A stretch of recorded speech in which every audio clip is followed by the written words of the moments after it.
In this video, we're going to talk about online course fundamentals. And the first thing I want to talk about is the definition of an online course. And the definition is recorded lectures or videos that can be accessed by students over the internet. The reason why I included the definition of these other two terms, the MOOC or e-learning, is because I want to show you that all three of these words basically mean the same thing.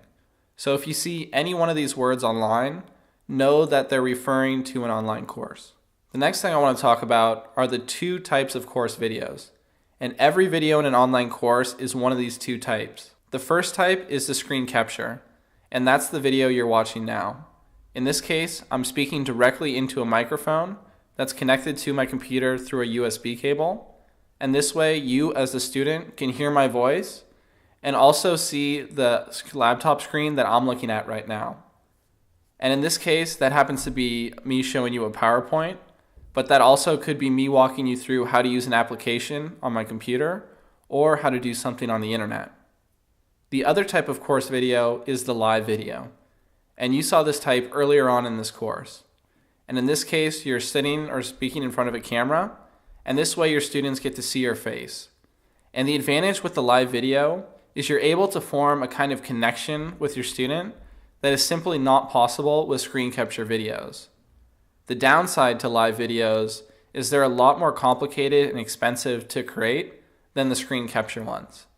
And that's because you have to focus on things such as lighting, having a nice camera, and getting nice audio. In the beginning, when you're creating your first online course, I highly recommend that you stick to screen capture.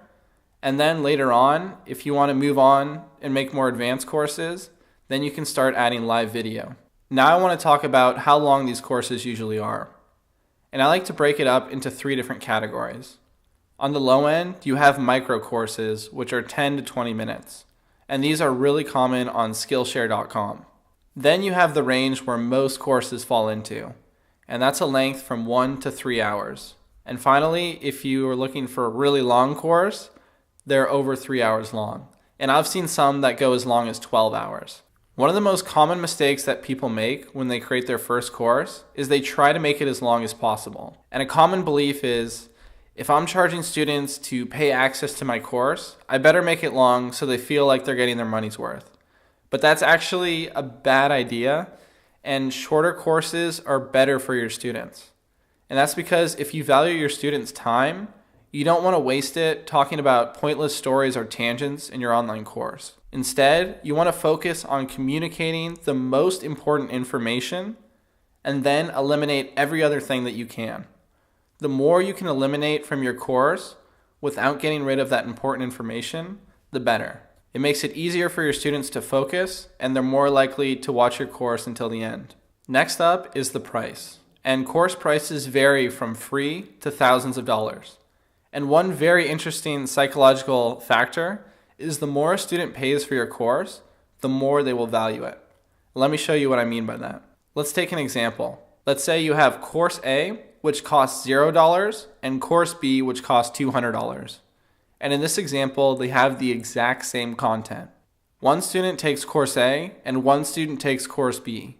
Even though these courses have the same content, the student that took course B is more likely to participate in the course, they're more likely to get better results, and they're even more likely to rate that course higher. And the reason why is people value what they pay for.